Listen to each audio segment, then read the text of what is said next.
Finding a job in the city was hard, but I had managed to land one at a tech firm in San Jose, California, around 10 miles from where I lived. For the first few months, life was hard. I was stuck in a cubicle for most of my days, and what few hours I had left were intermingled with the occasional fling with the occasional woman. My social life was next to none, and life was unfulfilling. But you gotta roll with the punches. One day my boss came over, leaning into my cubicle. This wasn't anything new. Usually he'd say something along the lines of, "Good work," or "Keep it up." Things that I'd heard time and time again with no emotion. This time, however, he was accompanied by a person I was unfamiliar with. But goddamn was she cute. I looked her up and down and agreed with what I saw, a smirk appearing on my face. My boss saw this and returned a smile. The girl was a new intern and was stuck with me. For the next 5 hours, we sat in awkward silence, occasionally broken by my stuttered instructions and her mumbling. By the end of the shift, anytime her arm brushed mine, I felt a rush of blood. I stood up to leave. Just before I left, she reached out and her hand clasped mine. "You up for a drink?" Later that night, somehow we both staggered back to her apartment, hammered after one too many shots. As soon as we got inside, I hurriedly undressed myself when she stopped me. "I thought that maybe we should watch a movie first." I almost hit myself in the head for being so stupid, rushing into things. I swallowed and agreed. It was only now that I took a good look around her place, a small one-bedroom apartment where oddly enough there was only a sofa bed and a TV. We got comfortable in her bed and turned on the TV, the familiar Netflix logo appearing. I could barely hold myself together, but excitement turned to surprise when I saw that there were 5 other profiles. Noticing, she shrugged and put her hand on my chest. "Are you jealous?"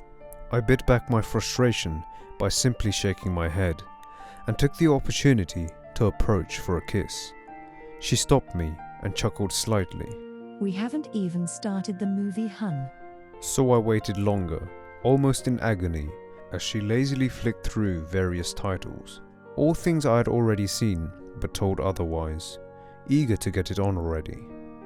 Finally she came to a decision, some corny Korean drama, and for a while we watched. I was stone-faced, while she would occasionally giggle at the same cliché lines.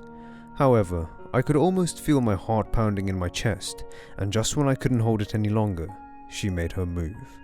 She paused the drama and came close to my ears, whispering, "Let me get myself ready, won't you wait?" I began praying to God for this blessing and nodded my head. She moved off from the bed and entered her bathroom, the door closing with a click as the lock engaged. I could hear the shower start and various images came to my mind, flashing by in a sensual slideshow. But one thing was still pressing on my mind. Picking up the remote, I left the drama we were watching and went back to the Netflix profiles. As expected, there were all different names, in particular, guys' names. I flicked to a random profile and went to his watch list. There was only one item. It was the same rom-com we had been watching. I opened it up and furrowed my brows as I realized it had been paused at the exact same time as mine. Suddenly, the shower door clicked open and I hurriedly placed the remote back, hoping she wasn't in the mood to watch anymore. I praised God once more as she emerged from the steam wearing lingerie that only made my heart beat quicker.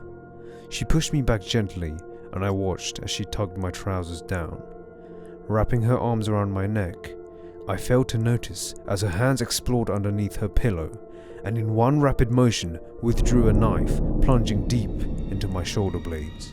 As I screamed, she pulled the knife out, ready to stab again. But with adrenaline in my blood, I pushed her off with my good arm, stumbling over my pants as I rushed to the door.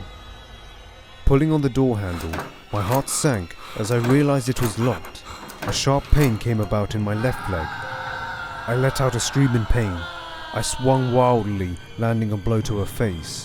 She was thrown aback, and in the confusion, I took up the nearest thing to me, a glass vase, and smashed it downwards.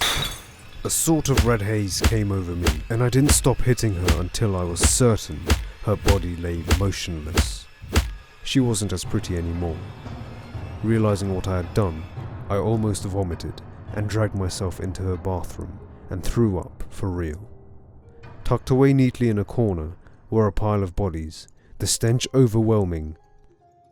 I went home, checking every window and door was locked. I went to my bathroom for a quick shave and inspected the bodies that were overflowing in my bathtub. I had never expected to cross paths with another psychopath, which is a shame because she would have been a pretty addition to my collection. But it is what it is. I smiled and began to shave my hair.